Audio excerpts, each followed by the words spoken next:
Salut à tous! Aujourd'hui, nous remontons dans notre ancien train.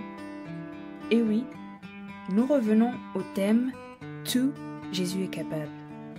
Cependant, nous allons aborder un tout nouveau sous-thème, intitulé « Les ténèbres ». Alors, sans perdre de temps, commençons. Tout d'abord, c'est quoi les ténèbres? Dans notre contexte, elles désignent un phénomène informe dont l'obscurité cache des choses terribles qui peuvent nuire.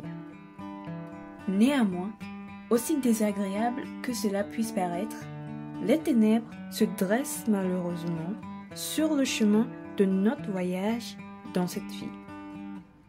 Mais pour comprendre comment cela est arrivé et aussi comment nous pouvons les triompher, allons dans le livre de Genèse, le chapitre 1, du 1er au 5e verset, qui dit: Au commencement, Dieu créa les cieux et la terre.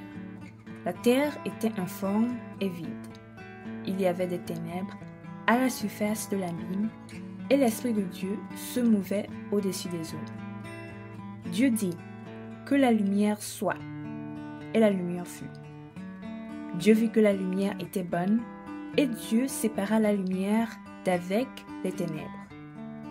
Dieu appela la lumière jour, et il appela les ténèbres nuit. Ainsi, il y eut un soir et il y eut un matin. Ce fut le premier jour. Amen. Ici, le premier verset implique que ce que Dieu a créé au commencement était entier et parfait. Tandis que le deuxième verset déclare que la terre était informe, vide, et il y avait des ténèbres à la surface de l'abîme. Sachant que Dieu est un Dieu d'ordre et de perfection, pourquoi le deuxième verset dit-il cela de sa création? Maintenant, notez bien que le nombre d'années qui séparent les événements du verset 1 de ceux du verset 2 n'est pas du tout mentionné, mais peut aller jusqu'à des milliers d'années. Cela dit, voici la vraie question. Pendant ce temps, qu'est-il arrivé à la création parfaite de Dieu? Et comment les ténèbres se sont-elles installées? Eh bien, la Bible nous dit qu'après avoir créé les cieux et la terre, Dieu créa des anges, parmi lesquels l'un d'eux, nommé Lucifer, décida de se rebeller contre Dieu. Mais malheureusement pour lui et ses anges alliés, ils furent vaincus et jetés hors du royaume de Dieu. Mais ils tombèrent sur la terre. Dans leur chute, ils perdirent leurs éclats, leur lumière, et devinrent ténèbres.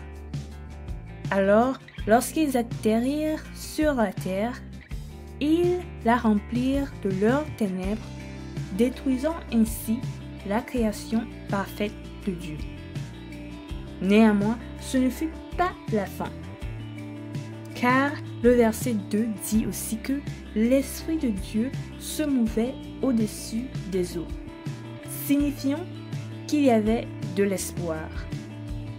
Et en effet, le verset 3 souligne cet espoir en déclarant que Dieu appela la lumière et qu'elle fut, chassant ainsi les ténèbres.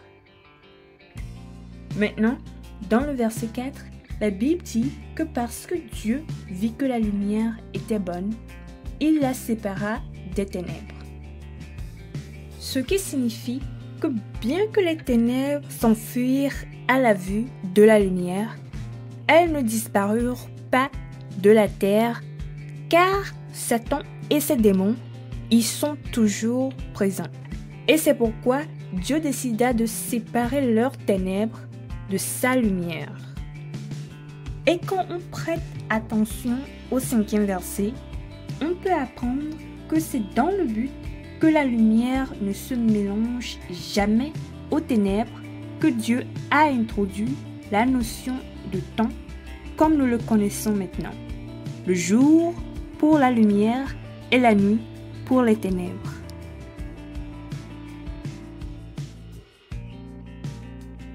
Bien-aimés en Christ, tout comme Dieu a restauré la terre, lorsque vous recevez le Seigneur Jésus-Christ, qui est la lumière éternelle, il illumine votre âme, votre esprit et votre corps, de sorte que tous les aspects de votre vie commencent à rayonner, vous séparant ainsi des ténèbres et vous donnant le pouvoir de triompher sur elles.